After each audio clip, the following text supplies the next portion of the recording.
Bom, pessoal, então acho que, né, para a gente respeitar aqui o tempo de todo mundo, vamos abrir, né, o painel. Boa tarde a todos e todas, bem-vindos a mais uma sessão da World Investor Week 2022. Meu nome é Bruna Araújo, eu sou gerente de sustentabilidade e economia da ABDE, Associação Brasileira de Desenvolvimento. Este evento está sendo realizado em parceria com o LAB, o Laboratório de Inovação Financeira, dentro da Semana do Investidor, que acontece mundialmente, organizada pela IOSCO e no Brasil pela CVM. O LAB ele é uma plataforma de interação público-privada para o fortalecimento da inovação e das finanças sustentáveis. A ABDE ela é uma das gestoras do LAB, junto com o BID, com a CVM e com a GIZ. E a discussão que a gente vai ter aqui hoje será sobre a participação do Sistema Nacional de Fomento no mercado de títulos sustentáveis no Brasil. Bom, para tanto, teremos o prazer de contar com a participação de representantes de instituições financeiras de desenvolvimento que já vêm atuando nesse mercado. Então, estamos com representantes do Banco de Desenvolvimento de Minas Gerais, do Banco Nacional de Desenvolvimento Econômico e Social, do BNDES, do Banco do Brasil e do Banco Cooperativo Sicredi. Ainda contaremos com a presença da presidente da BDE e do Badesul, Janete Lontra, que vai participar da abertura da nossa sessão e a moderação será feita por mim. Mas antes de passar a palavra para a presidente Janete, eu gostaria de apresentar os painelistas de nossa sessão. Então, estamos aqui hoje com o Gustavo Amaral, que é gerente de captação internacional e relação com o mercado do BDMG, com o Jorge Gilde, que é assessor da gerência de sustentabilidade empresarial do Banco do Brasil, com o Gustavo Freitas, que é diretor executivo de crédito do Sicredi, e com o João Fábio Ferreira, que é gerente de captação internacional do BNDES. Bom, mais uma vez eu agradeço, né, aos nossos convidados por terem aceito o convite da BDE e do LAB, e eu vou passar a palavra para a presidente da BDE, Janete Lontra, para que ela faça a abertura do painel. Presidente. Obrigada, Bruna. Então, boa tarde a todos e a todas, né? Primeiramente, eu gostaria de dizer que é uma satisfação muito grande estar aqui representando, né, a Associação Brasileira de Desenvolvimento, a BDE, na abertura deste evento. Eu agradeço o convite feito pelo LAB, que é o Laboratório de Inovação Financeira, para que organizássemos em conjunto mais uma sessão na Semana do Investidor deste ano. Eu aproveito a oportunidade, então, para cumprimentar também os meus colegas de mesa, representantes de instituições associadas à BDE, e que muito contribuem para a atuação do Sistema Nacional de Fomento, na promoção do desenvolvimento, do financiamento ao desenvolvimento sustentável no Brasil, né? O tema que nós trazemos hoje para a discussão é de grande relevância para a BDE, que tem trabalhado ativamente na construção de iniciativas capazes de contribuir para o alinhamento de ações das instituições financeiras de desenvolvimento aos Objetivos do Desenvolvimento Sustentável, os ODS, né, em suas diversas dimensões. E parte desse trabalho é feito por meio da geração e disseminação de conhecimento, da capacitação, do engajamento e da mobilização dos atores do Sistema Nacional de Fomento, visando facilitar a incorporação da Agenda 2030 no dia a dia dos diferentes tipos de instituições financeiras do nosso sistema, né? As sessões promovidas pela BDE na Semana do Investidor, elas fazem parte do esforço de compartilhamento de experiências, de boas práticas entre as instituições do Sistema Nacional de Fomento e de seus parceiros, algo já feito com muita competência e êxito pelo LAB. Nesse sentido, é importante compartilhar com vocês como a BDE estrutura as suas iniciativas ligadas à agenda da sustentabilidade. Nós temos como eixo norteador o Plano ABDE 2030 de Desenvolvimento Sustentável, que é um documento que resultou da mobilização dos atores do Sistema Nacional de Fomento, para a construção de propostas de políticas de fomento e financiamento orientadas por missões, a fim de engajar, guiar e potencializar o papel do sistema para o avanço da Agenda 2030 no Brasil. O plano ele é também um reflexo do esforço da BDE para facilitar e, com isso, dar escala à incorporação dos ODS na atuação do sistema Nas 5 missões propostas e que abrem uma janela de oportunidades para uma contribuição transformadora no sistema financeiro nacional, em áreas centrais para o desenvolvimento. Em paralelo, o plano ele recomenda ações para o fortalecimento do Sistema Nacional de Fomento e da sua coordenação, ao entender que as instituições elas precisam de suporte, né, para enfrentar um conjunto de desafios que impactam o exercício das suas potencialidades, limitando o papel catalisador, né, que o sistema pode ter para acelerar o cumprimento dos ODS no Brasil, a partir de uma atuação focada nas missões do plano.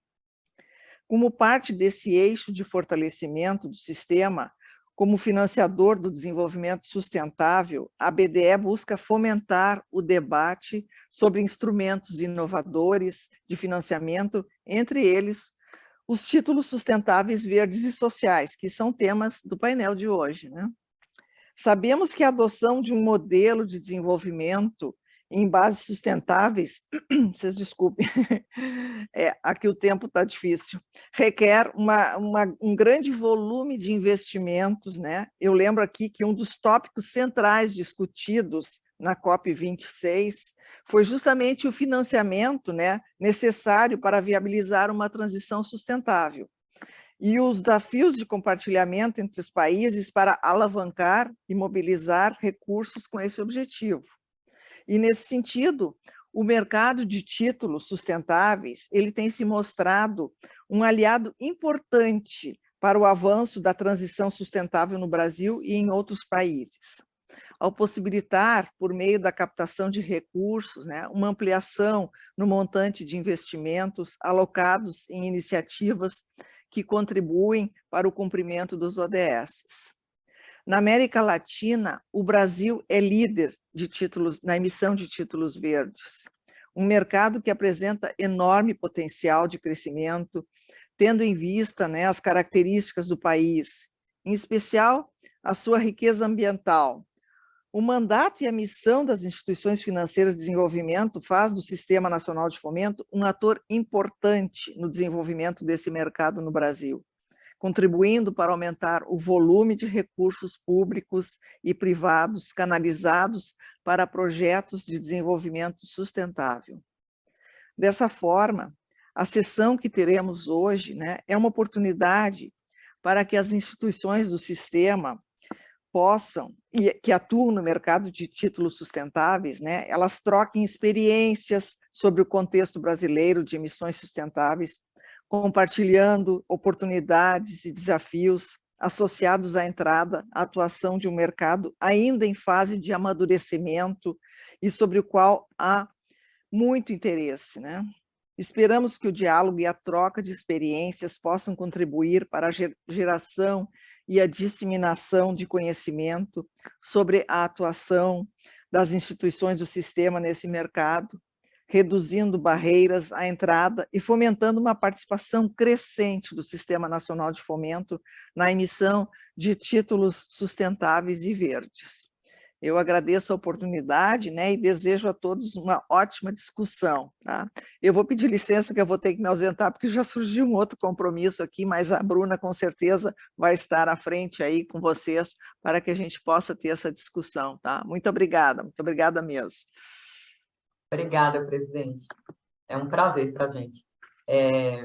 Bom, então, acho que tendo, né, em vista o que a presidente falou, é importante que a nossa audiência, né, ela conheça o Plano ABDE do 2030 Desenvolvimento Sustentável e como essa discussão que a gente vai ter aqui hoje, ela se relaciona com esse desejo das instituições da CNF de potencializar a sua contribuição para o cumprimento dos ODS no Brasil. Mas, bom, voltando à mesa e à dinâmica que a gente propôs para essa sessão hoje, seguimos até às 15h30 juntos, teremos apresentações dos 4 painelistas que estão aqui com a gente, que devem abordar diferentes aspectos e etapas do processo de emissão de títulos sustentáveis, desde a preparação até o reporte aos investidores. Em seguida, abriremos espaço para perguntas dos que estão conosco aqui no Zoom, na audiência, e se a gente tiver tempo, eu, como moderadora, também gostaria de fazer algumas perguntas aos nossos convidados. São até 15 minutos de exposição por palestrante. Começaremos pelo Gustavo Amaral, do BDMG, seguido do Jorge Gilde, do Banco do Brasil, do Gustavo Freitas, do Sicredi, e encerramos essa rodada de exposições iniciais com o João Fábio Ferreira, do BNDES. Bom, eu vou pedir a ajuda aqui dos meus colegas de mesa para que mantenhamos as apresentações dentro do tempo previsto, assim todos conseguem, né, todos podem contribuir, e ainda garantimos algum tempo para as perguntas. Mas só um pouco antes de passar a palavra para o Gustavo, eu queria reforçar a mensagem da presidente Janete sobre a importância do plano como um chamamento, né, do Sistema Nacional de Fomento, para que as nossas instituições elas atuem de forma mais coordenada e elas canalizem seus recursos, sejam eles humanos ou financeiros, em prol das missões trazidas nesse documento. Na construção desse documento, a BDE ela inverteu a lógica, né, de escolha de setores e focamos na identificação de desafios e caminhos para a superação desses desafios. Então, essa abordagem baseada em missões, ela permite ao Sistema Nacional de Fomento incentivar o setor produtivo e, ao mesmo tempo, o alcance dos ODS, né? Então, dentro de uma determinada missão, diversos setores eles são estimulados em conjunto, mas, obviamente, aqueles que apresentam maior densidade poderão trazer resultados mais rápidos, mas, de toda forma, a gente também estimula setores com menor densidade. Quando a gente pensa, estou só introduzindo um pouco a metodologia e o Plano BD 2030, porque, né, a gente está trazendo aqui a discussão sobre os institutos sustentáveis como uma forma da gente diversificar funding, né, e poder aumentar aquele volume de recursos canalizados para projetos sustentáveis. Bom, então, a identificação dos desafios do Plano BD 2030, que levou, né, as missões, ele foi baseado em 3 vetores. O perfil de financiamento da CNF, ou seja, os segmentos e atividades nas quais o sistema já tem expertise e ele já atua fortemente, as necessidades locais para fins de avanço dos ODS, então, por região do Brasil, quais são os ODS prioritários em cada região, e o terceiro vetor para a construção dessas missões do plano foi uma análise de complexidade setorial, né, que nos deu a indicação de quais setores poderiam ter maior valor agregado, né, poderiam ter um maior potencial transformador e, portanto, seria interessante que o sistema investisse nele. Então, essa combinação dessas diferentes etapas resultou nas 5 missões do plano: futuro digital, inteligente e inclusivo, agronegócio engajado, inovação para o ecossistema de bioeconomia e para a Amazônia, infraestrutura e cidades sustentáveis e saúde como motor de desenvolvimento. São todos segmentos que o Sistema Nacional de Fomento já trabalha, já tem cases de sucesso, e a ideia é que a gente consiga canalizar recursos por entender que teríamos um potencial transformador ao mobilizar as instituições para atuar nesses desafios. Então, para que a gente possa trabalhar em conjunto, é importante que o sistema encontre, né, fontes alternativas de financiamento, instrumentos inovadores, novas formas de captar recursos. E, com isso, a gente consiga dar mais tração ao papel de financiador do desenvolvimento que o sistema já tem. Então, esse trabalho desenvolvido pelas instituições que estão aqui presentes comigo, Sicredi, BNDES, BDMG, Banco do Brasil, ele se alinha a esse esforço, né? São recursos que foram captados e que serão ou que já estão sendo destinados ao financiamento de projetos sustentáveis. Então, são experiências que precisam, né, que a gente precisa valorizar, que a gente precisa reconhecer e replicar e, especialmente, ampliar, né? A gente vê, como a presidente falou, que o mercado de capitais, ele, via emissão de títulos sustentáveis, ele não só pode, mas ele é, de fato, um aliado importante para que a gente potencialize o papel das instituições do Sistema Nacional de Fomento nessa agenda. Então, depois desse meu prólogo, eu vou convidar o Gustavo Amaral, do BDMG, para falar um pouquinho da experiência do BDMG com a emissão de títulos sustentáveis. Gustavo. Muito obrigado, Bruna, pela palavra. Em primeiro lugar, agradecer tanto à BDE quanto ao Lab de Inovação Financeira pelo convite, em nome do BDMG, e parabenizá-los por ser muito importante o tema que a gente vai discutir hoje e ter essa oportunidade de debater com os colegas de mesa, também dar uma parabenização aos colegas. Hoje, em relação ao BDMG, nós vamos discutir principalmente a questão do processo de emissão de títulos, principalmente o processo de preparação e capacitação para essa primeira emissão, quais foram os desafios enfrentados, a entrada no mercado de títulos sustentáveis e principalmente os processos necessários que o BDMG passou nos últimos 3, 4 anos aí, que foi a experiência que nós tivemos. Eu vou rapidamente compartilhar com vocês aqui uma breve apresentação de 4 slides. Imagino que vocês já estejam vendo minha tela. Excelente, obrigado. E aqui o caminho, basicamente, do Bônus Sustentável que o BDMG fez foi, com base na experiência anterior de contratos multilaterais com outras agências de desenvolvimento multilaterais, em que já havia essa necessidade de uma observância a questões sociais e a questões ambientais, o banco foi desenvolvendo a primeira captação do BDMG nesse sentido, foi feita em 2013, não por meio de um título de dívida, mas por meio de dívida, né, de um bonde sustentável, mas por meio de uma operação de crédito direta. Então, com base nessa experiência que o BDMG teve com os multilaterais, foi criando dentro da instituição essa experiência em termos de como fazer a concatenação dos dados, como responder aos critérios de elegibilidade que uma determinada linha exigiria, e toda essa experiência culminou, dentre outras, como a cooperação técnica, no caso com o BID, em que se desenvolveu todo o framework que nós vamos entrar já agora, para chegar no ponto do bonde sustentável, e aí sim, todos os processos e os procedimentos que foram passando.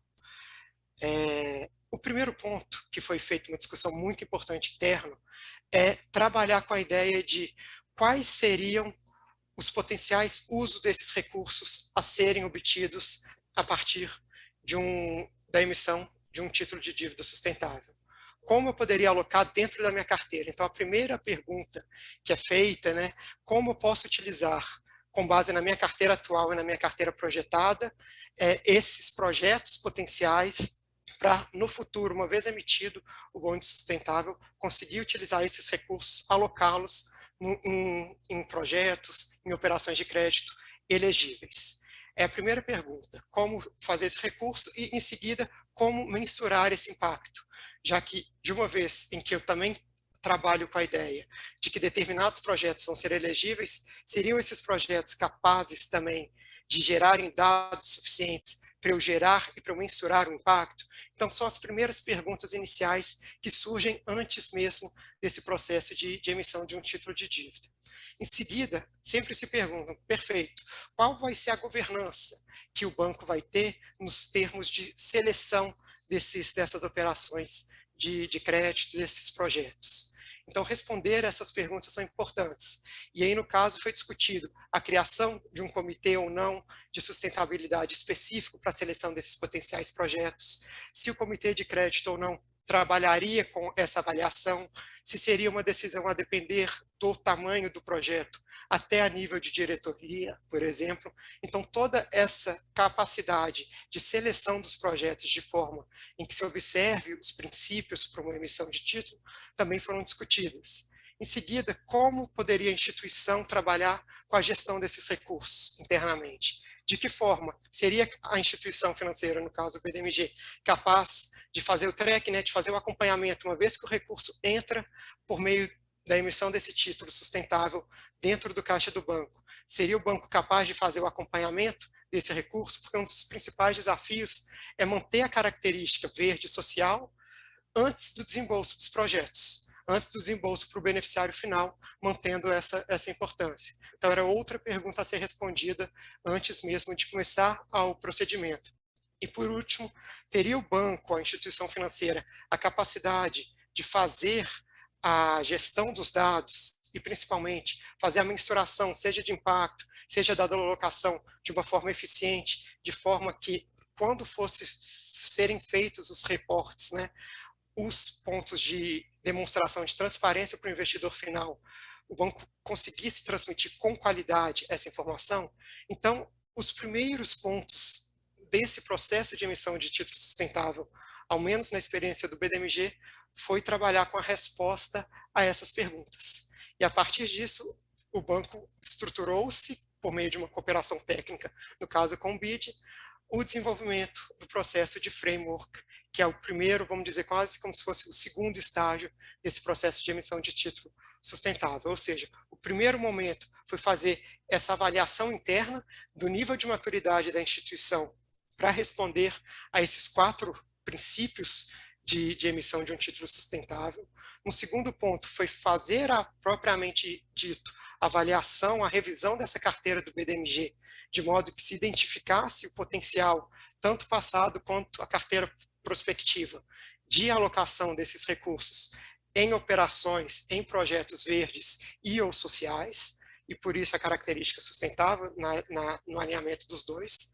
Isso foi feito por volta, como eu estou colocando aqui na parte do slide, em torno de novembro, dezembro de 2019. Esse processo todo que eu estou trabalhando com vocês, ele se iniciou por volta de agosto de 2019.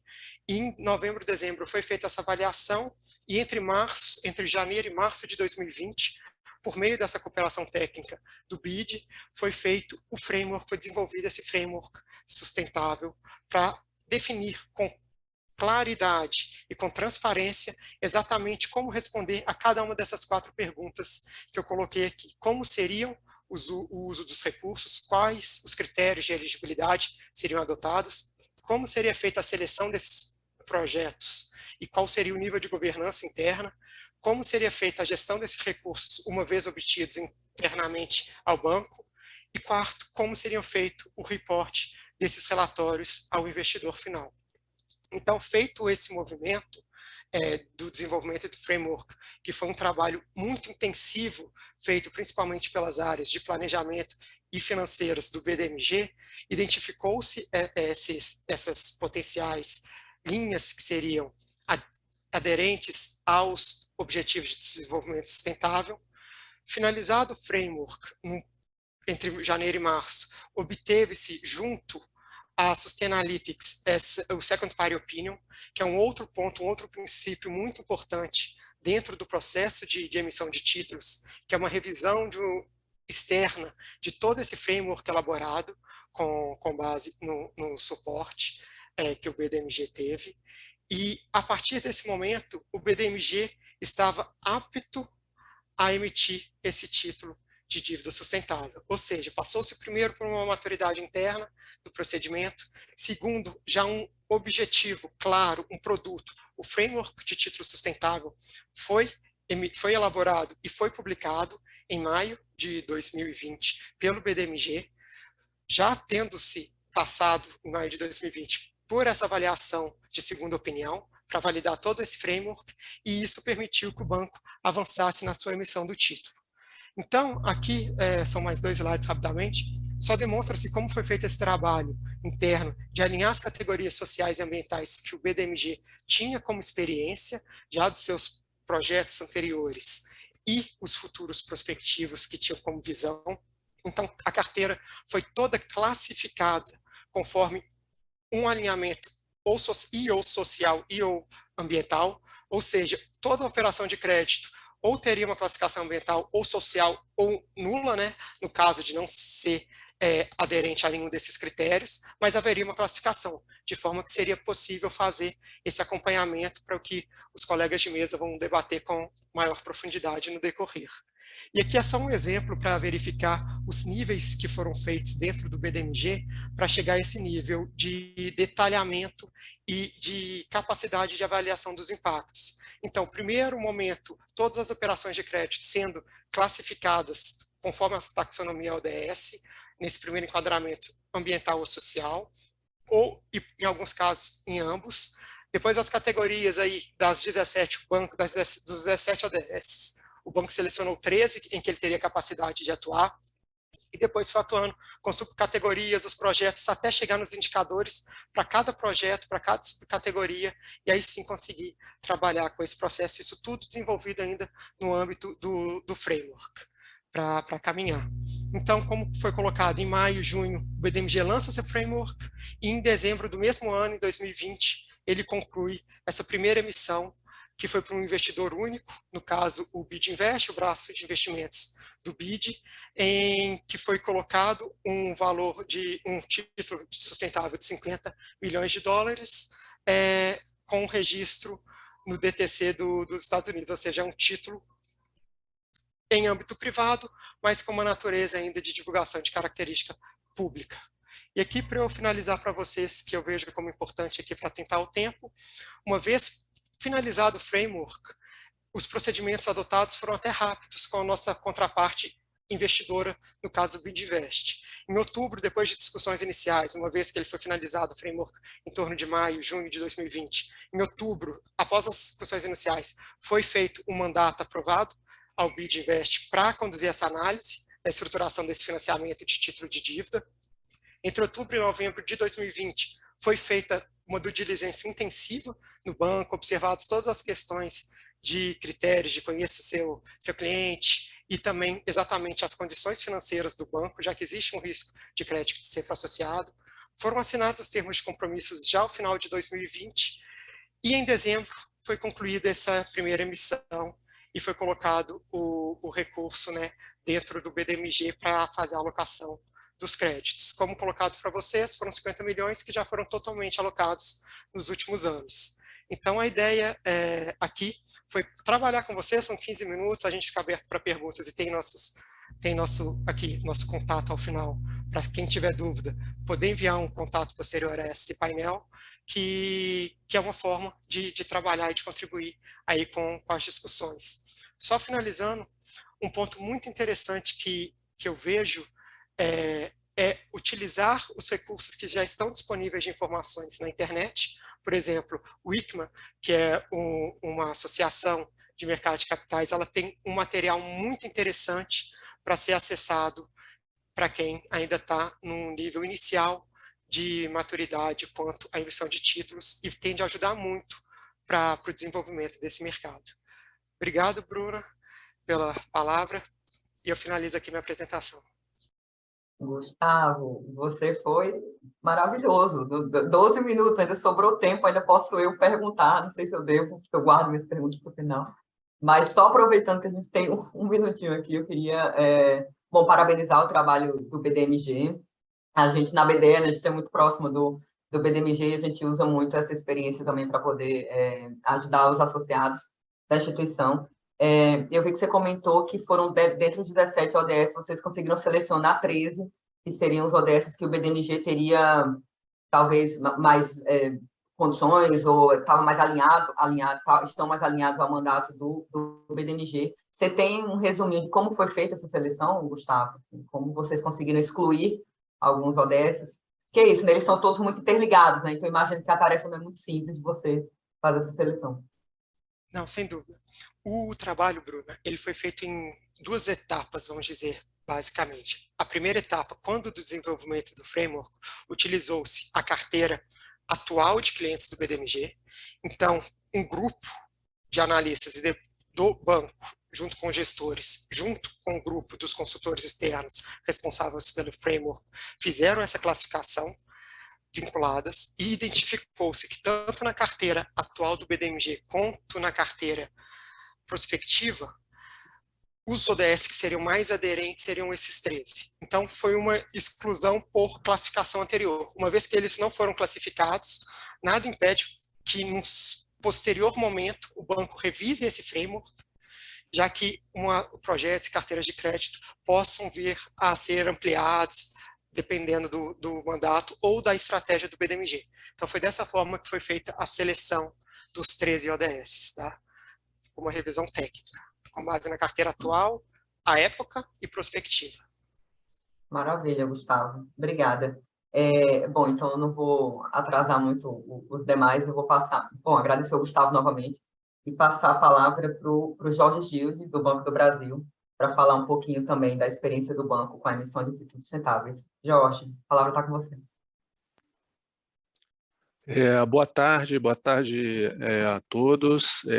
Queria agradecer primeiramente o convite da BDE e do Laboratório de Inovação Financeira, cumprimentar os colegas de painel, os demais participantes, dizer que é um prazer estar participando aqui, poder trocar experiências, aprender também com vocês.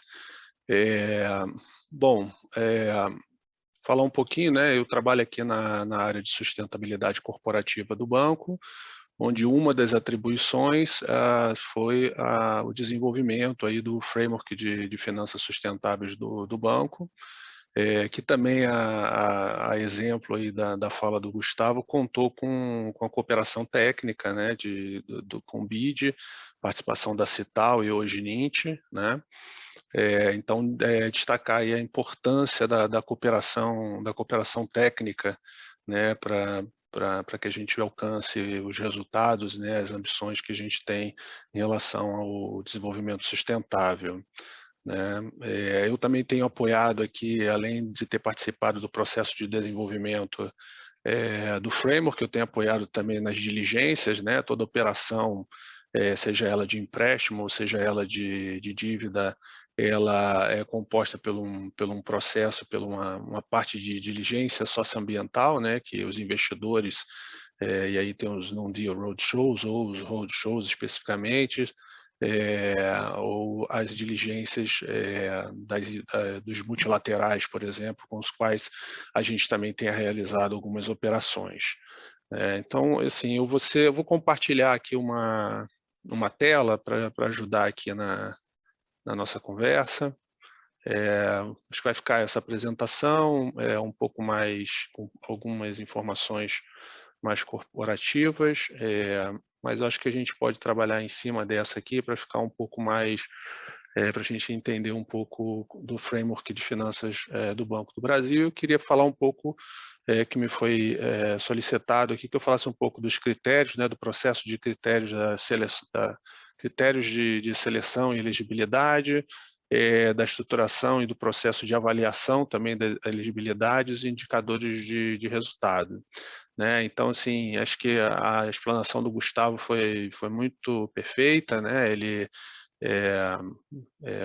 colocou para a gente aí todo o processo, né? O envolvimento do processo, que eu não vou ser redundante aqui, mas acho que destacar a importância de quem está no processo ainda de desenvolvimento, de construção dos seus frameworks, de adotar as metodologias e taxonomias internacionais aí mais relevantes, que foi citadas aí da Associação Internacional de Mercado de Capitais, né, como e aí os Green Bond Principles, os Social Bond Principles, os Sustainable Bond Guidelines, e entre outros também, o Climate Bonds e as taxonomias europeias. Né? O nosso framework, ele abrange todas essas taxonomias, então permite que o banco possa fazer emissões tanto de dívida quanto também de empréstimos. Né? Nós agora estamos num processo de elaboração de um framework de linked loan, né, que aí seria um outro processo que a gente está passando agora. Mas o importante é destacar essa questão das taxonomias, dizer também que dentro do nosso processo aí de seleção, né, e elegibilidade da nossa carteira, dos ativos, né, a gente é natural que a gente olhe para o nosso portfólio, né, olhar para a característica de cada instituição. Né? Então, o Banco do Brasil, como um banco que tem atuação em diversos setores, né, de uma carteira de crédito muito diversificada, então a gente acabou abrangendo diversas categorias elegíveis, tanto de categorias verdes quanto categorias sociais. Né? Então, vocês podem observar que a gente tem a questão da gestão sustentável dos recursos naturais e do uso da terra. Né? O banco tem uma participação muito grande no agronegócio brasileiro, e foi um grande desafio. Né? Falando um pouco sobre as lições aprendidas, nós estamos falando isso iniciamos esse processo de desenvolvimento lá em final de 2019, estamos na segunda versão do nosso framework, mas a primeira versão foi bastante difícil, o convencimento do Second Party Opinion, inclusive da consultoria também, que nos assessorava, da importância da colocação da agricultura de baixo carbono como ativos elegíveis dentro dessa carteira. Então, acho que nós fomos um dos primeiros a colocar esses ativos, né? E isso passa por um processo de convencimento, de informações, né? De bibliografias técnicas para provar, né? Ou comprovar os benefícios, não só climáticos, mas também do ponto de vista de recursos hídricos, de recursos de conservação de solo e outras questões ambientais e sociais. Então, foi um grande desafio introduzir isso dentro do processo do nosso framework. A questão da energia renovável, que já é bastante pacificada, né, da eficiência energética, a questão das construções, nós trouxemos também as construções verdes, porque a gente também tem uma carteira importante aí também na área de infraestrutura, a questão do transporte limpo, houve um debate muito grande em relação ao transporte limpo em virtude dos níveis, né, de emissões, e aí houve um grande debate, né, porque a gente queria introduzir algumas, pensando que nós estamos num processo de transição, né, no Brasil, e que os níveis de emissões acabam sendo um pouco diferentes dos níveis de emissões europeus, mas foi uma discussão também bastante importante. Destacaria também na questão das categorias sociais, que nós incluímos aí dentro do avanço e fortalecimento econômico, a agricultura familiar, né? Então, a agricultura familiar, ela não está dentro da categoria verde, ela está dentro de uma categoria social, pelo aspecto e relevância da importância da agricultura familiar para o fornecimento, né, para a segurança alimentar brasileira. 80% dos alimentos que chegam hoje à mesa do brasileiro, ele provém da agricultura familiar. Também um financiamento a pequenas e médias empresas e a microfinanças, e aí com destaque, eu posso depois falar um pouco sobre o destaque do Social Bond, né, que foi a emissão de título que nós fizemos a mercado, onde foi importante do ponto de vista do que nós passamos, né, em relação ao Covid. Então, as linhas de crédito, a linha de crédito que suporta essa operação, né, a alocação foi feita em linhas que garantiram empregos, suportaram empregos durante um período do Covid, né? Então teve uma importância muito grande, mas eu posso falar também sobre um aspecto muito interessante tanto no Non-Deal Roadshow como no próprio Roadshow. Nós esperávamos que as perguntas, que os questionamentos viessem muito focados nas questões sociais, mas os investidores, todos os investidores internacionais, PIMCO, BlackRock, Vanguard, nos questionavam muito mais coisas das nossas práticas ambientais, né, inclusive relacionadas ao agronegócio, embora a operação fosse para micro e pequenas empresas e com esse aspecto social. Então, é uma curiosidade que eu queria compartilhar com vocês. E temos aí também a questão de moradia digna e acessível, né? E também a questão dos serviços essenciais, como tecnologias para pessoas com necessidades especiais, né? Então, dentro desse processo de criação dos critérios, da elegibilidade, né, do processo de avaliação daquelas categorias, a gente tem que olhar para dentro e ver quais são as carteiras importantes e quais são as carteiras que mais demandam recursos também, uma vez que a gente pretende aumentar o volume de recursos para essas finalidades. Bom, dentro aí do processo também de avaliação, como o Gustavo comentou, né, a gente conta sempre, não é só a nossa área aqui de sustentabilidade, mas tem que haver também uma integração muito grande entre as áreas de produtos e as áreas que organizam as emissões de dívidas, né? Então, também é um processo que eu gostaria de destacar e a definição dos papéis internos, né? Então, e nós também passamos por uma avaliação, como foi mencionado, né? Aqui no nosso caso nós elencamos 12 ODSs, compatibilizando as suas metas específicas, e os setores, como a Bruna comentou, eles são muito, né, convergentes, eles se repetem, né, em algumas categorias elegíveis, por conta das suas características. Assim, e na parte do processo que eu diria aí também, na parte de emissão, né, dos indicadores, de seleção dos indicadores, eu destacaria que na primeira versão, uma curiosidade, né, que a gente elencou como IDH como um dos, dentro da saúde, né, a saúde é um dos aspectos que tem aí também dentro das nossas categorias sociais, e a gente, a princípio, havia eleito o IDH como um indicador e determinamos na época que um nível, né, de DH, o município teria que estar dentro de um nível de DH para poder ser beneficiado pelo crédito.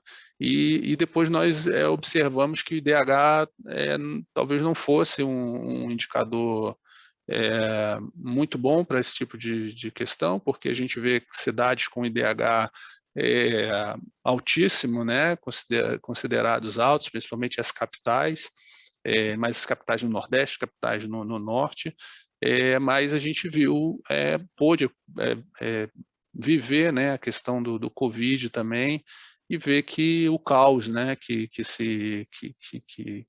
é, né, um pouco o sistema de saúde e como é sobrecarregado o sistema de saúde das capitais. Então, nessa segunda versão, nós elencamos indicadores específicos relacionados, indicadores públicos, mas específicos relacionados à saúde, né? Ou seja, o IDH ele é composto por uma série de outras variáveis, então a gente adotou um outro indicador que a gente achou adequado, defendemos isso com a consultoria e conseguimos também a defesa junto ao SPO, da substituição do IDH por um indicador. Ou seja, às vezes a gente precisa buscar indicadores, né, para produzir referências para produzir os indicadores de resultado e de impacto que talvez não sejam os usuais, né? Fica aí uma dica também para vocês, né? E na questão do relatório, bom, a gente está passando agora pelo processo de relatório, aí eu vou falar um pouquinho sobre a experiência nossa aqui como banco público, que eu acho que vocês também é possível que passem, né? A gente passa por um processo, né, de contratação, de auditoria, de aditamento, tem toda uma burocracia que os bancos públicos têm que passar. Então, eu diria que isso atrasa um pouco, no nosso caso, vem atrasando um pouco a avaliação por parte da verificação, né, a asseguração dos relatórios. Eu posso compartilhar com vocês um primeiro overview aqui do nosso relatório, da nossa primeira operação, que foi o Ripple. Deixa eu só se eu consigo aumentar aqui. Não. Oi, Jorge, não sei se só sou eu não estou conseguindo ver a tela. Vocês estão... Vocês Jorge, não estão vendo? Desculpe. Calma aí. Então, eu estou apresentando, mas não compartilhei, é isso, né? Acho que foi isso. E você só me avisa agora, tá tudo... Não, mas não... Desculpa, Jorge, mas eu estava assim, acho que eu estava conseguindo entender tudo, acho que o pessoal também. Calma aí, que a gente vai... Não, já estamos vendo a tela. Já. Calma aí, já está vendo a tela, né? Então, vocês não estão vendo agora esse slide? Tá certinho. Conseguem tá, ver? tá, Então eu estava falando um pouco em cima, né, usando esse slide aí como apoio, né? Então, aí um pouco do que eu comentei, né, sobre as taxonomias, a importância dos setores produtivos, as categorias elegíveis dentro do nosso portfólio e o alinhamento com as principais taxonomias, com os ODSs, e algumas das operações que a gente vem fazendo ao longo desse período.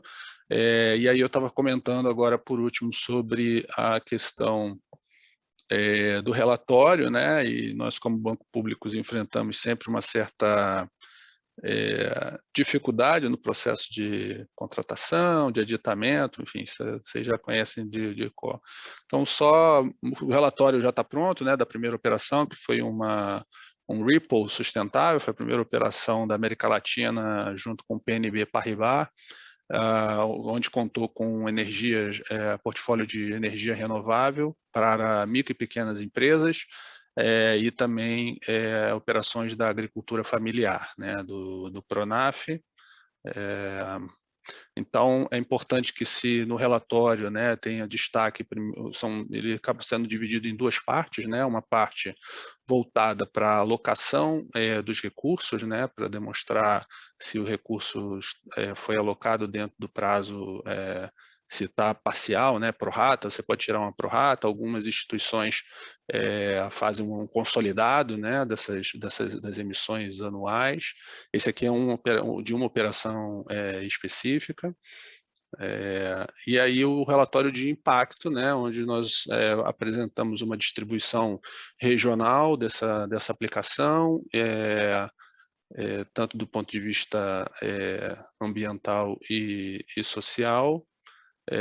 E aí separamos aí do ponto de vista da energia dos empréstimos relacionados à energia renovável, a sua distribuição, o seu impacto, né, em questão de energia limpa, da renda, da nova renda gerada a partir desses investimentos, dos novos empregos também gerados a partir dessa emissão, desse crédito, das mulheres, né, qual o percentual de mulheres empreendedoras dentro dessa carteira aí de empresas, né, e de empreendedorismo também. E a mesma se deu pela questão também do relatório relacionado à agricultura, né, o número de produtores familiares beneficiados, total de mulheres beneficiadas e a receita bruta anual desse conjunto de produtores. Né? É importante sempre ter uma referência também bibliográfica, né, dos indicadores, como é que se calcula, como é que se mensura esses indicadores. Então, ao final do relatório, a gente traz um conjunto de referências que apoiam essas mensurações, né, de megawatts por emissões evitadas, enfim.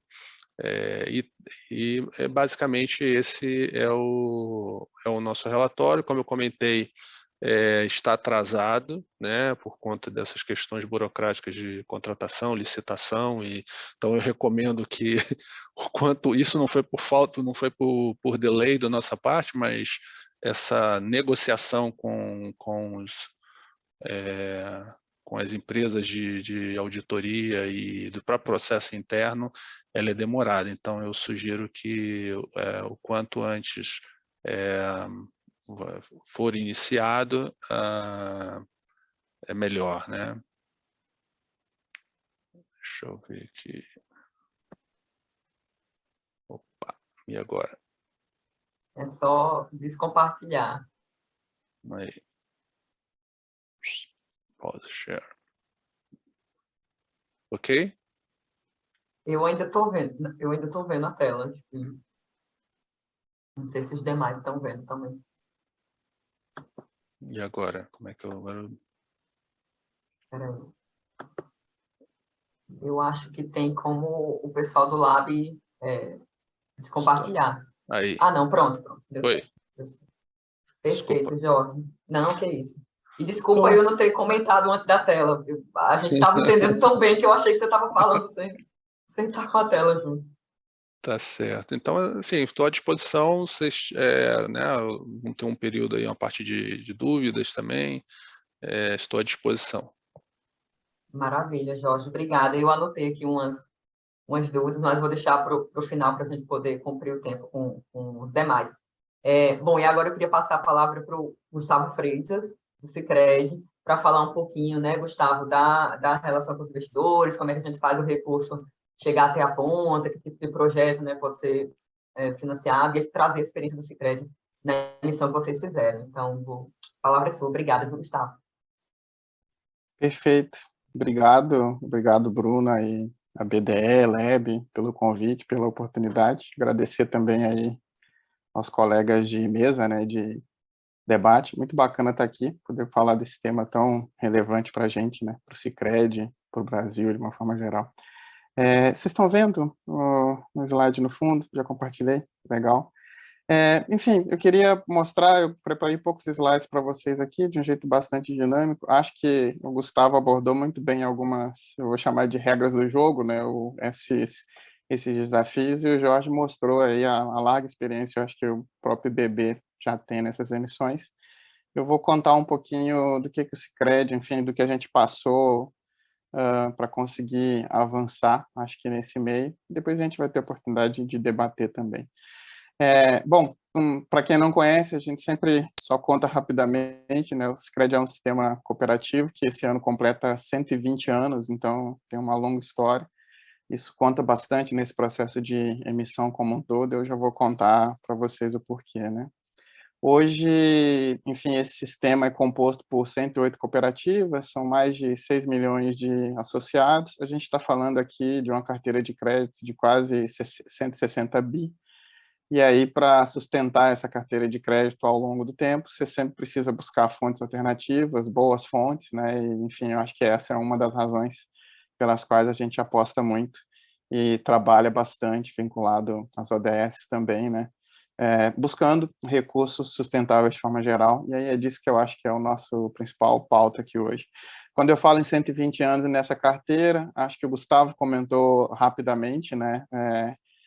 Enfim, tem tem um risco de crédito envolvido, então você precisa abrir relacionamento ao longo do tempo.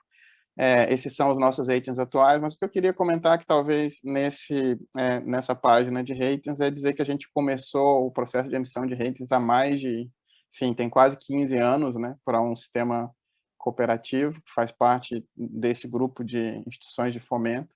E aí começamos com uma agência, depois com uma segunda, depois com uma terceira, depois com rating internacional, e isso foi abrindo ao longo do tempo esse espaço para discussão, obviamente, com órgãos, com entidades multilaterais e tudo mais. E aí, enfim, acho que vale, antes de mostrar os números, indicar um pouco o que é o tamanho desse mercado, para quem conhece menos, todos aqui, né, a Bruna, o Gustavo, o Jorge, o próprio João, que vem, depois conhece bastante. A gente está falando, em 2021, de um volume de emissões mundiais que bateu $1 trilhão. Se a gente olhar, enfim, o total emitido desde 2007, tinham quase 3 trilhões aí somados, e aí esse mercado vem crescendo com uma série de características, e eu acho que esse é o contexto, né? Essa é a oportunidade também que o Sicredi olha, como todas as outras instituições que estão aqui, de, enfim, se inserir nesse eixo tão importante que é o eixo ESG, né? No nosso caso, fazer emissões sustentáveis, operações sustentáveis de forma geral, está bastante, enfim, tem um fit muito grande com o nosso jeito de ser. Eu queria dizer parte desses porquês, né? Fazer esse tipo de processo está muito alinhado com o propósito do que é o cooperativismo. A gente traz a possibilidade de atrair parte desses investidores e recursos globais. O Jorge comentou uma coisa rápida, né? Quando vai fazer roadshow e etc. e tal, às vezes a gente fala menos da gente e mais de Brasil, né? Isso é típico, então é um desafio para nós. Eu acho que a nossa parcela de contribuição também um pouco é tentar trabalhar e vender as coisas boas que o próprio Brasil tem, né? Então, mas enfim, isso não é incomum, Jorge, então vale a pena dividir isso aqui. Eu acho que tem uma oportunidade de avanço interno que é bastante relevante, eu acho que o Gustavo comentou também, de avanço de governança, de processo, de produtos, né, para um modelo cada vez mais sustentável. Então, quando você se insere nesse tipo de processo, você aprende muito, você gera, enfim, uma série de ganhos ao longo do tempo, e a instituição vai avançando também, né? Ela fica mais sustentável até por observar essas boas práticas. Acho que um sistema como o nosso, enfim, talvez uma das principais características desse recurso é você ter funding mais estável, né, um funding de longo prazo mais estável, e aí para nós, particularmente, isso viabiliza uma série de projetos para os nossos associados, né, os nossos clientes, vamos chamar assim, mas os nossos associados que talvez não conseguissem financiar com linhas tradicionais ou, enfim, com a fonte de crédito que você tem tradicionalmente. Então, acho que ser estável e ser de longo prazo é uma principal característica desse recurso. E o último ponto, que eu acho que é algo que vai se materializando aos poucos, mas é bastante relevante, existe uma expectativa de redução gradual, né, do custo de captação conforme o avanço dessa pauta, enfim, essa evolução. Tá? Então, feita essa consideração geral e como é que a gente se conecta nesse mercado, eu queria contar um pouquinho dessa jornada, como todos os outros fizeram, de um jeito muito rápido. Então, eu queria dizer assim que os nossos ratings, enfim, a gente começou essa jornada lá atrás, como eu disse, e a interação com investidores institucionais, órgãos multilaterais, ela tem, enfim, ela é forte desde 2011, né? Então a gente começou, nós temos como Sicredi uma participação do próprio Rabobank, né? O Rabobank International, que nos ajuda, obviamente, nos ajudou durante muito tempo abrindo portas. Tem uma participação, inclusive, societária do próprio IFC, então, isso tudo, além do próprio processo de emissão de ratings e essa aproximação, começou lá em 2011, eu fiz um recorte aqui para a gente partir de 2019, então, 2019 teve uma emissão importante de 102 milhões de dólares, com destinação bem focada para energia solar, ela tinha uma característica de um loan, né? E aí, nesse caso, especificamente, eu acho que a participação do fundo canadense, né, era fundamental, então foi um primeiro passo que a gente deu, o próprio BID, o Banco Mundial, como outros comentaram aqui, nos assessorando, participando do processo, os recursos do fundo canadense com essa destinação. Em 2020, a gente, acho que por uma característica do mercado, é uma oportunidade, né? A questão de matriz energética era muito forte e o apetite, obviamente, de associados, de forma geral, nas mais variadas frentes, né, de fazer, obviamente, trocar, né, por energia fotovoltaica. A gente fez uma nova emissão, agora de 135 milhões de dólares, com prazo de 7 anos, e aí com uma intermediação do Citibank e, enfim, do JICA, né, que é a Agência de Desenvolvimento Japonesa. Foi uma nova parceria que eu acho que vale destacar aqui. Ainda em 2020 a gente começou o processo, acho que o Jorge comentou também que teve isso, o processo de assistência técnica mais forte, até para trabalhar, sair daqueles empréstimos iniciais com multilaterais, aqui de loans, para depois ter também a dívida, os bonds, de forma geral. Então, a gente começou esse processo em 2020. Em 2021, a gente já teve outras duas emissões, uma primeira de 120 milhões de dólares, que teve o selo verde, né, e a certificação pelo Climate Bonds Initiative, e aí uma parceria forte com o IFC.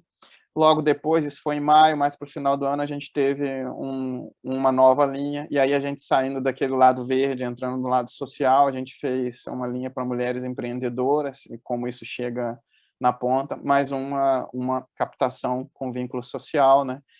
E aí com a participação forte das duas agências, a agência alemã, né, o KfW, pelo seu braço de desenvolvimento, o DEG, né, junto com a Proparco. Então, essa emissão de 80 milhões de dólares foi uma das nossas primeiras experiências com marcação social explícita, né? A gente já tinha feito isso antes, mas não de forma exclusiva. E aí, chegando em 2022, alguns outros destaques. Enfim, primeiro, acho que tem um ponto longo, essa expertise obtida ao longo do tempo, fazendo loans tipicamente, nos permitiu emitir aí sim um primeiro Green Bond de 100 milhões de dólares, né? Então, de novo, aqui com a participação do próprio BID. Ele tem um foco grande, no nosso caso, para energia solar, mas ele permite uma série de outras coisas. Então, enfim, a gente está falando em 5 ou 6 pacotes específicos que são bastante importantes para nós. Estão rodando e até hoje, né, essa emissão, então a gente está fazendo a alocação dela. E depois teve uma segunda emissão importante, uma nova, um social loan, né? E aí para mulheres empreendedoras, novamente, o principal foco. E aí com o Banco Sumitomo, né, com a intermediação do BNP Paribas, do próprio BID e do Banco Sumitomo. E agora, muito mais recentemente, agora em junho, né, a gente fez uma emissão, e aí ela é um pouco diferente, a gente emite letras de forma geral, né, acho que todas as instituições fazem isso. No nosso caso, a gente resolveu usar essas certificações e essa experiência de emissões internacionais para a emissão de uma letra, especificamente com Social e Green, né? Então ela é amplamente certificada, foi considerada a primeira emissão de letra sustentável de 780, 790 milhões de reais, né, especificamente. Então, eu passei um pouco dessa experiência para contar um pouco, eu acho que desses desafios, essas emissões, olhando o final de 2021, a partir de 2022, acho que tanto o Jorge quanto o próprio Gustavo já comentaram, por serem emissões de bonds, elas têm second opinion, têm um processo bastante mais, vou chamar assim, de acompanhamento, controle. O Jorge trouxe aqui o exemplo ótimo e me economizou tempo, né, Jorge? Como é que a gente presta contas depois, como é que é esse processo como um todo.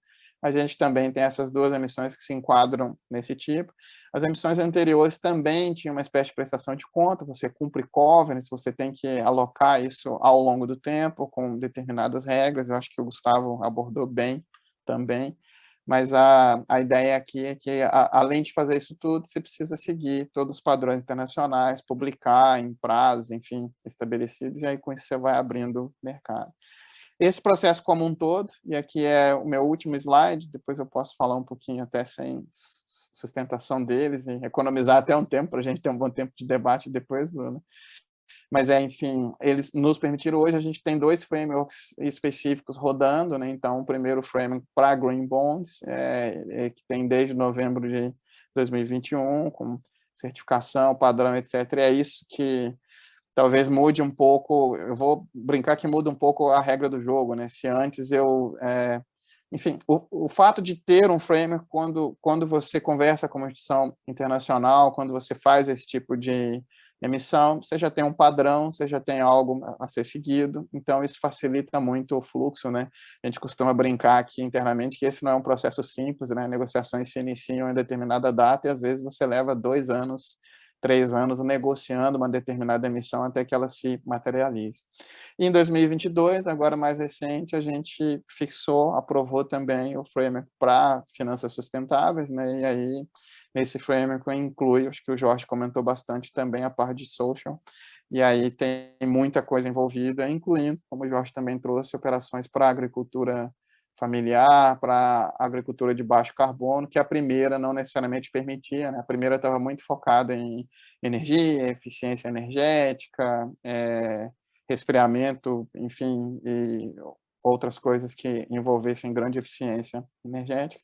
E é assim que a gente está rodando hoje, esse é um pouco da experiência, acho, do Sicredi. Eu vou parar o compartilhamento e aí vou comentar uma ou duas coisas finais e já passo para a Bruna de volta.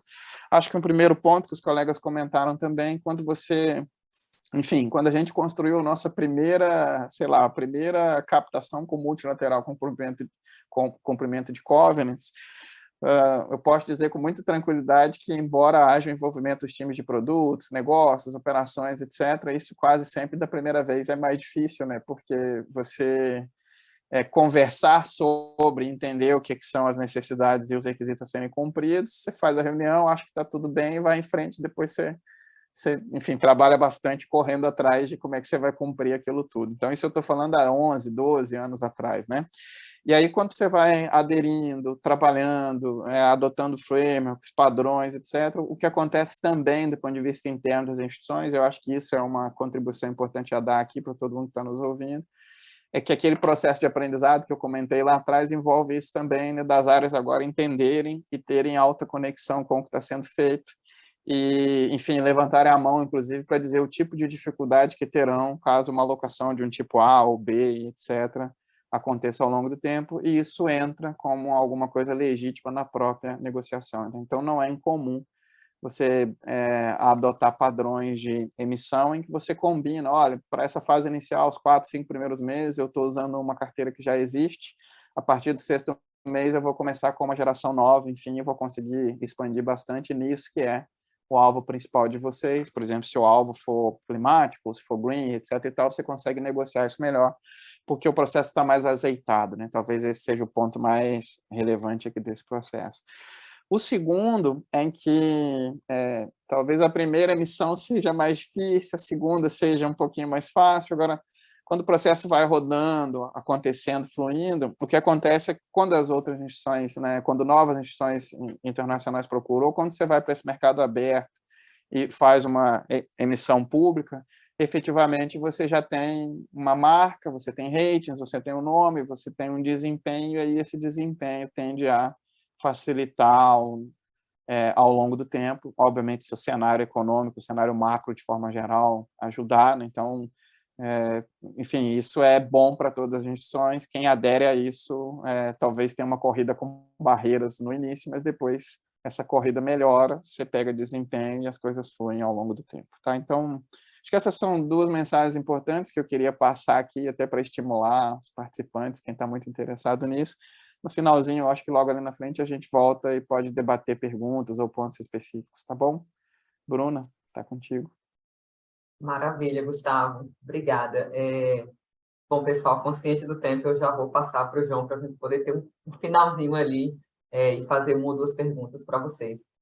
Bom, então vou passar agora para o João Fábio Ferreira, que é gerente de captação internacional do BNDES, para ele passar um pouquinho também da experiência do BNDES, mais especificamente abordando o coleta de dados, processo de reporte, enfim, acho que o João pode finalizar todo esse processo que a gente vai construindo desde a participação do Gustavo Amaral do BDMG. Obrigada, João. Olá, boa tarde a todos. Obrigado, Bruna. Agradecer também a BDE e o Lab também. É sempre uma grande satisfação de falar do tema ESG, principalmente essa parte de ESG Bonds. O BNDES, de fato, ele tem, considera como um dos pilares, né, do banco essa parte de ESG, então são várias iniciativas que permeiam desde apoio a empréstimos de eficiência energética, energias renováveis, florestas, a parte de social também, com micro, pequena e média empresa, saúde, educação e por aí vai. Então, com relação especificamente à parte de títulos, nós temos 2 colocações em mercado, tá? Em 2017, o BNDES ele fez uma emissão internacional de Green Bonds. Na verdade, foi o primeiro banco brasileiro a emitir um Green Bond. Foi uma emissão de $1 bilhão, a cupom de 4,75%, o prazo de 7 anos. E foi muito interessante observar, em termos de não só lições aprendidas, mas a capacidade de abrir caminho, né, contribuir para abrir caminho para demais investidores, principalmente brasileiros, né? Então, nessa experiência que a gente teve, o Second Party Opinion, que é a validação ESG, né, do bond, foi feito pela Sustainalytics, tá? A gente fez uma emissão focada para eólica e solar. No Roadshow, participação de mais de 370 investidores, e algo que chamou muito atenção nessa experiência foi que, durante o Roadshow, houve presença de investidor ESG que não costumava investir em títulos brasileiros, mas, dado que o BNDES estava fazendo a sua emissão de Green Bond, passou a investir. Então, assim, foi um feedback muito interessante, muito gratificante.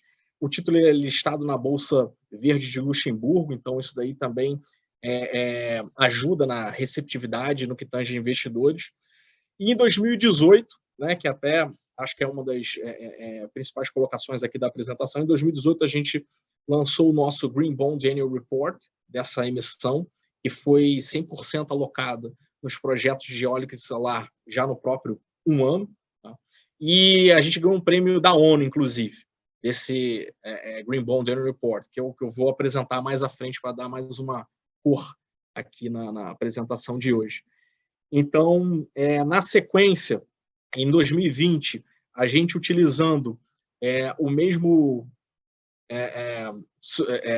Green Bond Framework, que é focado em eólica e solar, a gente emitiu a primeira letra financeira verde, também pegando um projeto de eólica e de solar, foi R$1 bilhão. A taxa na época foi de DI mais 45, 2 anos de prazo. Aí, nesse caso, uma oferta privada, permeando os principais asset managers e também fundos de pensão.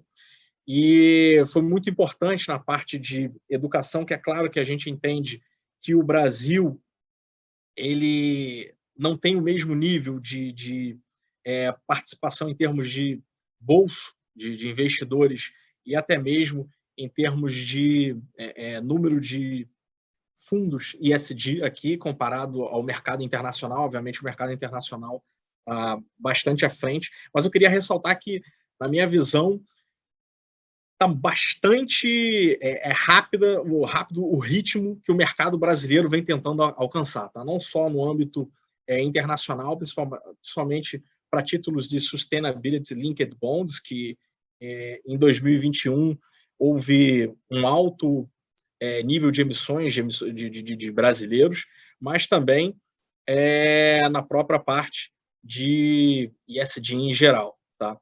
Fazendo aqui o link com a parte de reporting, vou até agora mostrar aqui para vocês, compartilhar aqui minha tela e mostrar. Vocês devem estar vendo, né? Então, fica publicamente disponível no site. Vou aqui mostrar para vocês o site. Então, aqui a gente pode observar no site do BNDES que a gente apresenta, né, quais foram os últimos históricos de emissões internacionais, e a gente apresenta não só o framework, como o relatório anual, que ganhou o prêmio da ONU, que eu vou colocar mais atenção, e o próprio relatório de asseguração razoável do auditor externo, que também é requerido para dar um maior aceite na parte dos investidores. Então, aqui, no Green Bond Annual Report, que ganhou o prêmio da ONU, a gente pode perceber que a gente faz, primeiro, um breve relato da instituição. É importante a gente falar de todas as iniciativas que o BNDES tem, não só na parte de Green Bonds, mas também na parte de empréstimos que a gente faz, enfim, demais atuações com Multilateral Agencies, né, BID, AFD, KfW, JBIC, enfim, são empréstimos também ESG. Com relação à estrutura do report, a gente permeia o ICMA, né, que já foi citado, né, o International Capital Markets Association, que cuida da parte de Green Bonds Principles. Então, é importante mostrar qual foi o uso de recursos, como é que foi o processo de avaliação e seleção, nesse caso, de eólica e solar, e também a parte de gerenciamento de recursos. Com relação à divulgação, ela fica expressa no site do BNDES, e também a gente publica um relatório que eu vou mostrar a seguir, focado na parte de indicadores. Uma dica que eu tenho para dar para vocês, nessa parte de auditoria externa, é importante, antes de você fazer a emissão, se possível, você já ter incluído na sua cláusula contratual com seu auditor externo esse processo de verificação, ou seja, de asseguração razoável que o auditor faz. Isso daí ganha tempo. E timing de mercado, eu diria para você que é chave num processo de emissão. Quando a gente fez o nosso Green Bond de 2017, na época, em paralelo à construção do prospecto, a gente foi construindo também o nosso framework. Hoje em dia, a gente já tem o framework do Green Bond. Em 2021, a gente lançou um framework muito mais amplo, que é o Sustainability Bond Framework. Ele pega não só a parte de green, de energias renováveis, mas também tem florestas, eficiência energética, transporte limpo, saneamento, como também a parte social, que pega educação, saúde, suporte a MPMEs. E toda essa parte, quando você faz antes da emissão, você ganha tempo, tá? Então, o time de mercado ele é muito importante. No reporting, a gente também apresenta como é que foi o total de recursos que a gente conseguiu na emissão, lembrando que existe a parte também de custos envolvidos na emissão, que tem que ser descontados. Em termos de projetos de geração, foram 8 projetos, um total de cerca de 1.300 megawatts. Em termos de redução de CO2, um total de 421 mil toneladas de CO2. Um pouco mais adiante, a gente, no relatório, apresenta como foi o valor contratado para cada um dos projetos. Então, foram 8 projetos de energia eólica, e também o quanto foi desembolsado, que é justamente o lastro que compõe a emissão. Tá?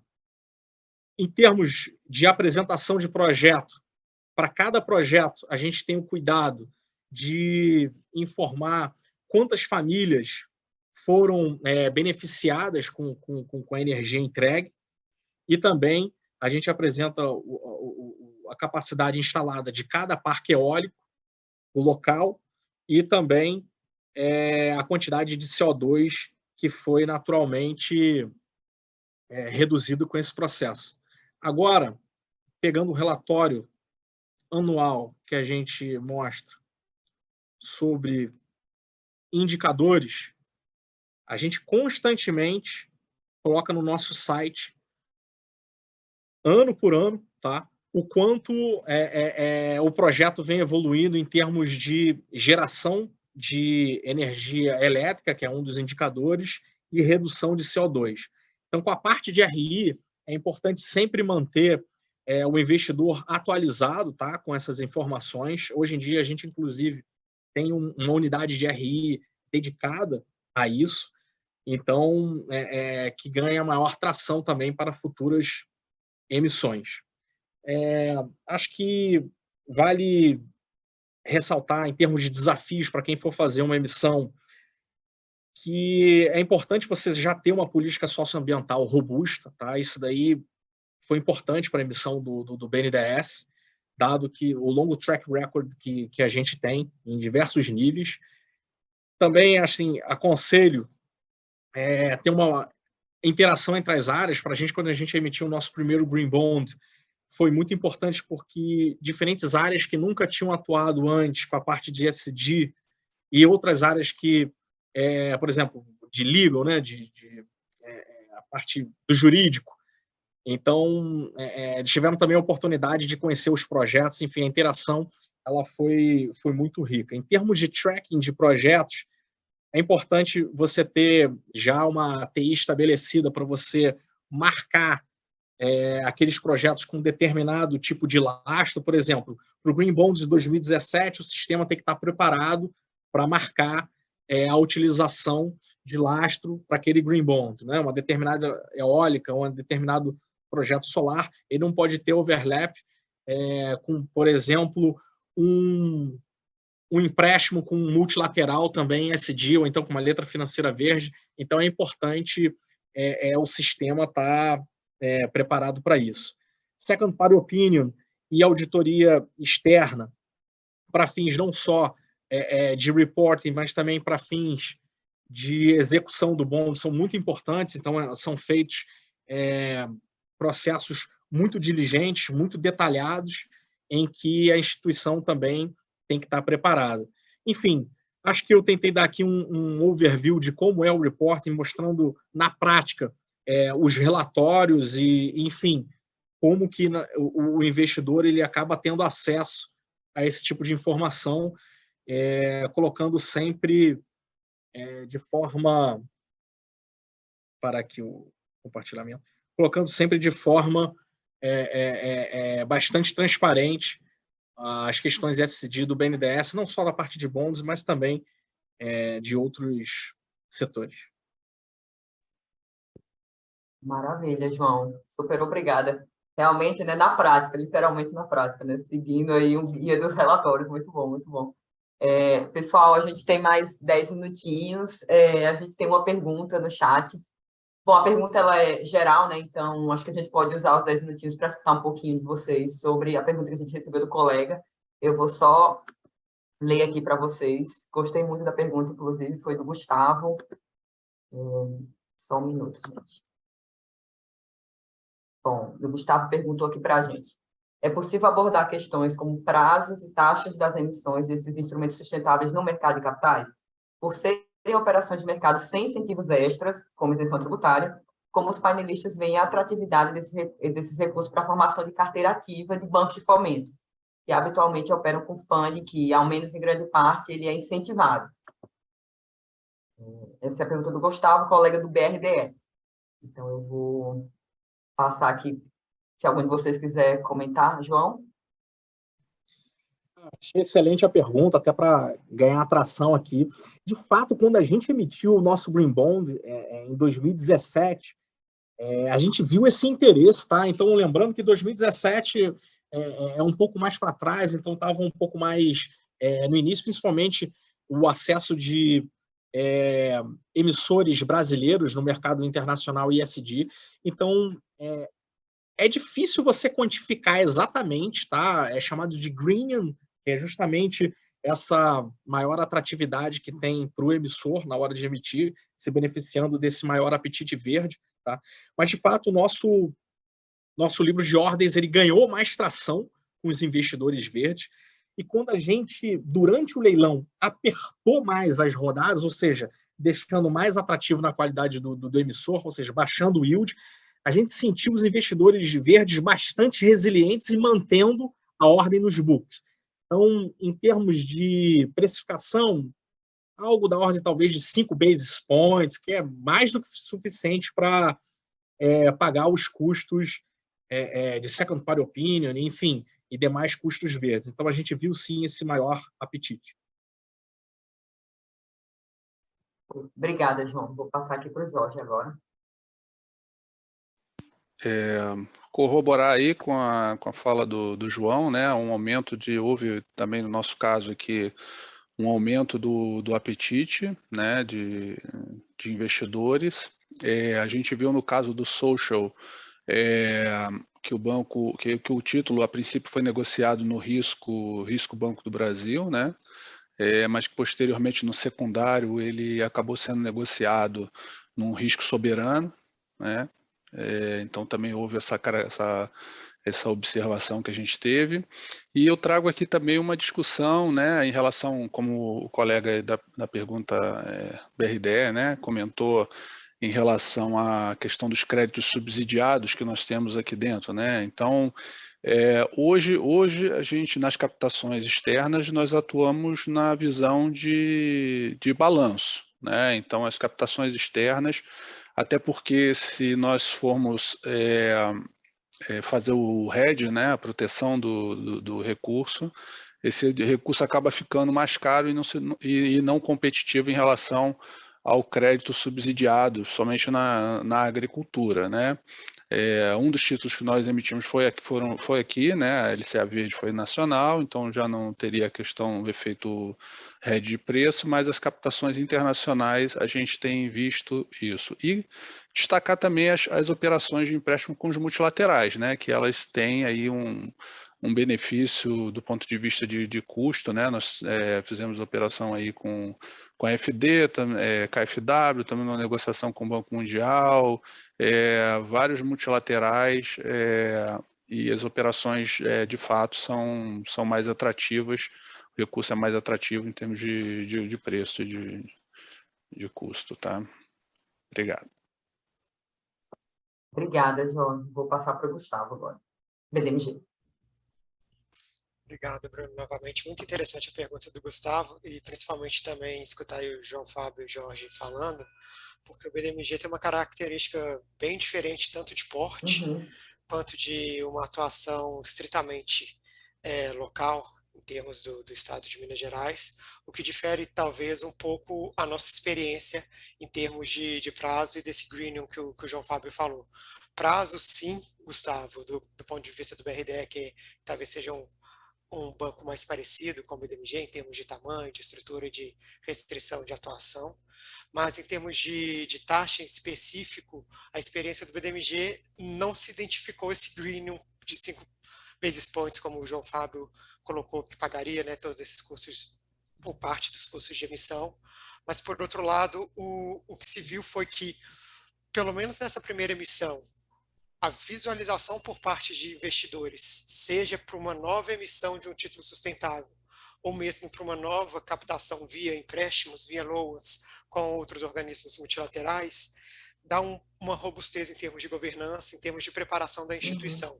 Então, a expectativa é que, se não foi nesse primeiro momento, nessa primeira emissão, esse green, esse prêmio, em termos de taxa identificado, a expectativa é que nos próximas emissões, ou mesmo nos próximos empréstimos, isso já seja mais identificado e, ao menos na fala, nas negociações, a emissão de um bonde sustentável demonstra uma robustez do ponto de vista de instituição.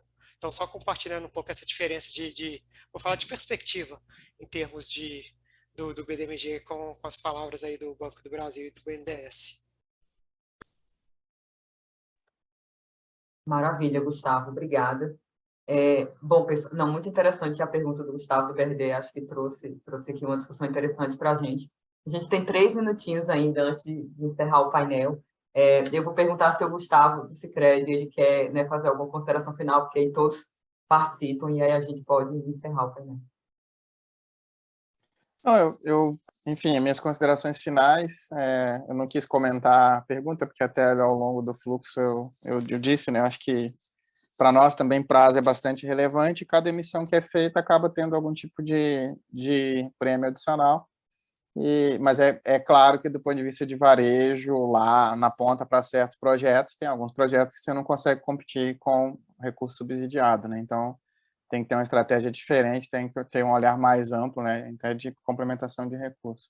Acho que o painel foi bastante interessante, acho que construtivo, é bom também ouvir todos os colegas com diferentes experiências, né, enfim, com longas experiências, inclusive, BNDES, por exemplo, não tenho dúvida disso. E acho que espero que tenha sido proveitoso para todos, né, que estão nos ouvindo.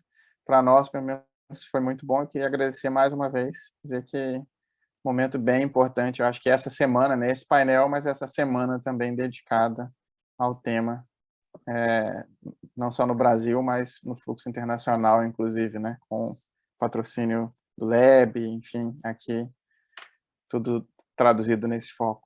Tá bom? Obrigado. E, Bruna, parabéns pela mediação aí, muito, muito bacana também. Foi ótimo.